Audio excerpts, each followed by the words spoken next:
예레미야 17장에서 함께 보도록 하겠습니다. 17장 우리 1절에서 11절까지의 말씀을 읽고요.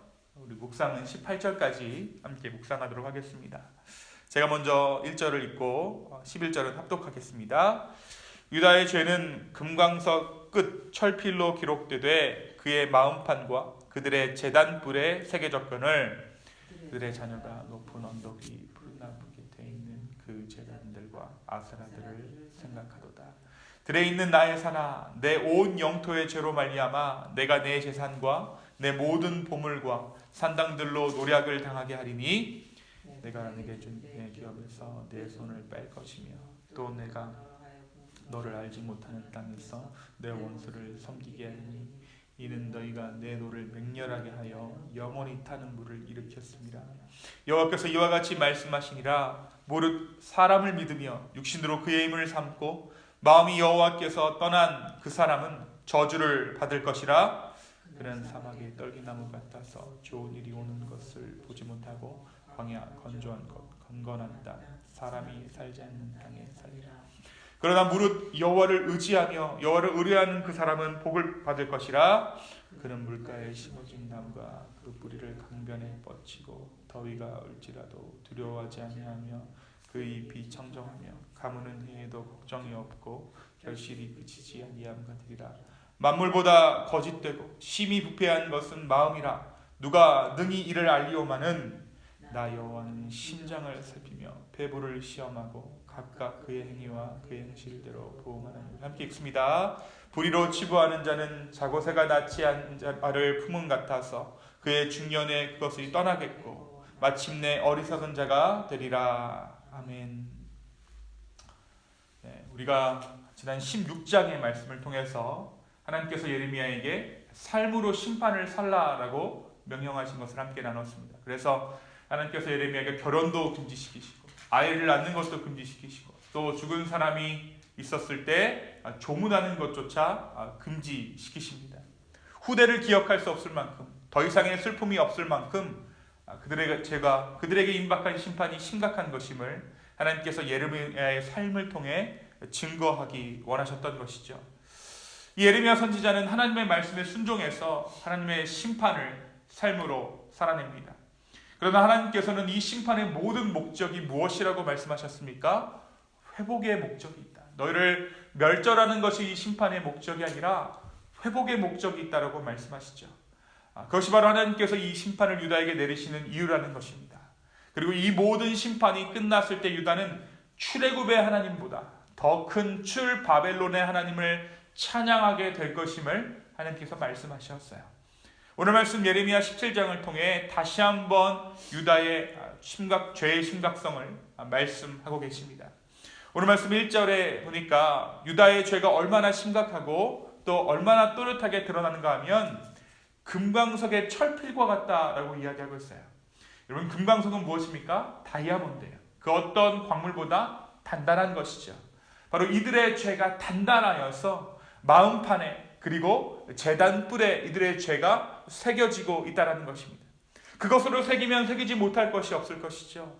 하나님은 그들의 죄가 금광석으로 새기는 만큼 뚜렷한 것이라고 말씀하십니다. 하나님은 그 중에서도 그들의 죄가 어디에 새겨지고 있다라고 말씀하십니까? 마음판과 제단뿔에 새겨졌다라고 말씀하고 계세요. 성경에서 마음이라고 얘기했을 때 마음은 인격의 모든 것을 가리키는 말입니다. 그러니까 마음판에 죄를 새긴다는 것은 전 인격에 모두가 썩어졌다는 것이죠. 삶의 모든 영역, 삶의 구석구석에 죄가 가득하다는 것입니다. 본래 마음판에는 하나님께서 무엇을 새기셨습니까? 하나님의 인자와 하나님의 진리를, 하나님의 사랑을 새기셨습니다. 그러나 유다 백성들은 인자와 진리 대신에 죄를 새기고 있었던 것이죠. 이들의 죄가 새겨지는 것은 마음판뿐만이 아닙니다. 이들의 죄악은 제단뿔에도 새겨지고 있었습니다. 이 제단뿔이 어떠한 역할을 했는가 우리가 좀 알아볼 필요가 있는데요. 당시 성전에 네모난 번제단 네 모퉁이에 제단뿔이 있었습니다. 이 제사장들이 위임식을 할 때에 그리고 또 제사장들이 하나님께 속죄제를 드릴 때 이 짐승의 피를 제단뿔에 발라서 하나님께 용서를 구했죠. 그리고 그들이 비록 죄를 지었더라도 제단 뿔을 잡고 용서를 구하면 생명을 보호받을 수 있었어요. 그러니까 비상시에, 응급시에 그 순간에 제사장이 제단 뿔을 붙잡고 기도를 하면 죄가 사함을 받는 것이죠. 그런데 이 제단 뿔에 죄가 새겨지고 있다라고 오늘 말씀이 기록하고 있어요. 이 제단 뿔에 죄가 새겨진다라는 것은 응급할 때 피난처가 사라진다라는 겁니다. 내 마음이 긴박하고 내가 곧 죽게 생겼을 때 기도할 곳이 없어진다라는 얘기죠.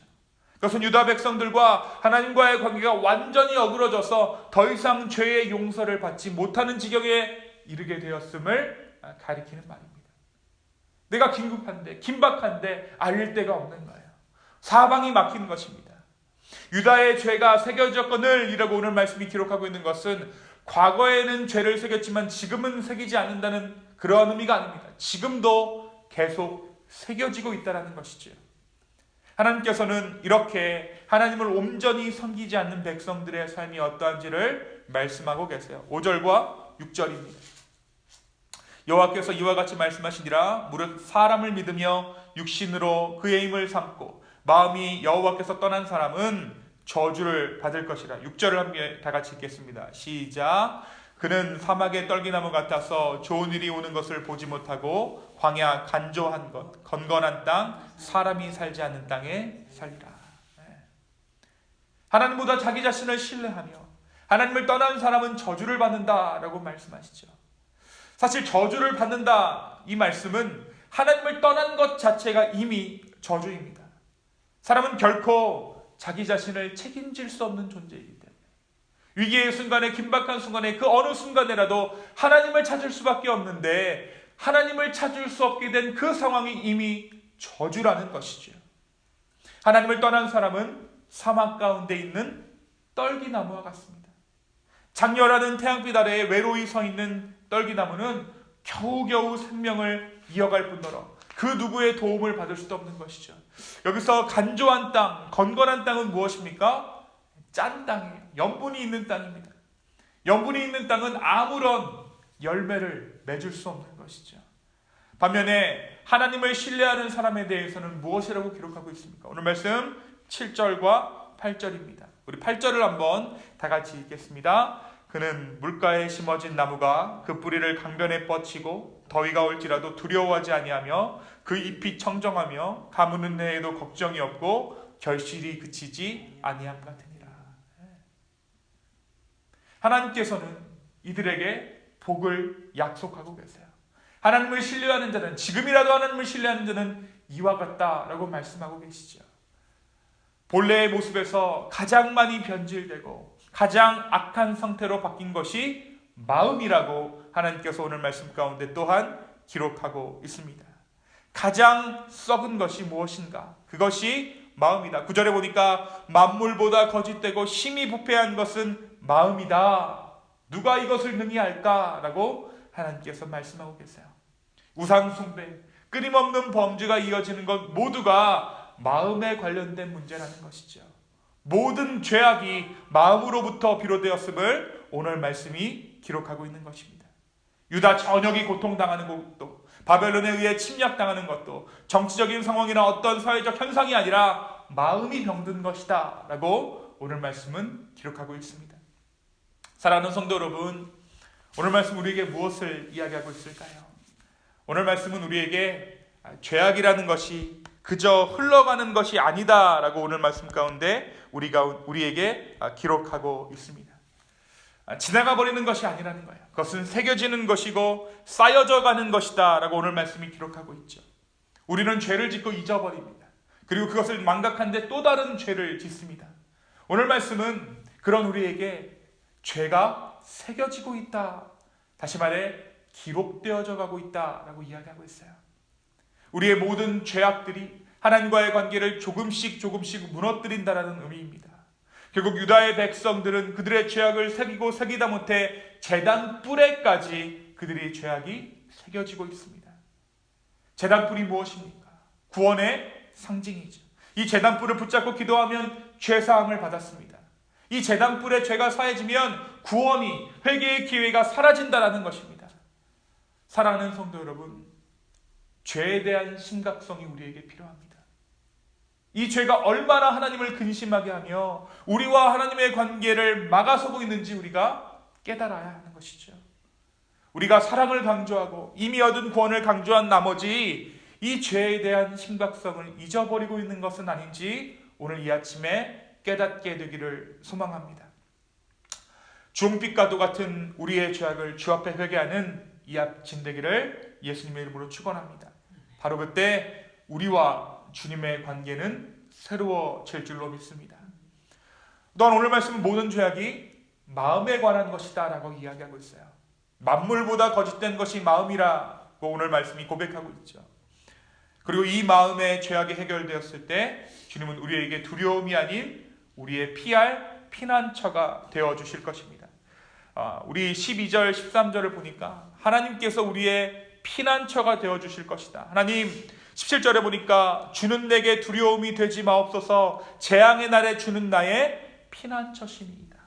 시편의 말씀을 인용해서 예레미야 선지자가 이야기하고 있어요. 내 마음의 죄악이 해결되었을 때 주님은 우리에게 두려움이 아닌 피할 피난처가 되어주실 것입니다. 오늘 나의 마음은 하나님을 피난처 삼기에 합당한 마음입니까? 물을 수 있는 저와 여러분 되었으면 좋겠어요. 또 오늘 이 예레미야의 말씀이 힌트를 주고 있는 것이 있습니다. 예레미야가 끊임없이 반복해서 인용하는 것이 있죠. 바로 시편의 말씀이에요. 우리의 마음을 새롭게 하는 것, 그것이 바로 시편 가운데 숨겨져 있다는 것입니다. 오늘 여러분의 마음 가운데 내 마음을 좀 새롭게 해야겠다라는 마음이 은혜 가운데 주어진다면 꼭 집에 가셔서 시편의 말씀을 한번 읽어보십시오. 그리고 그 시편의 말씀을 읊조리며 묵상하십시오. 그 시편이 여러분의 마음을 새롭게 하실 것입니다.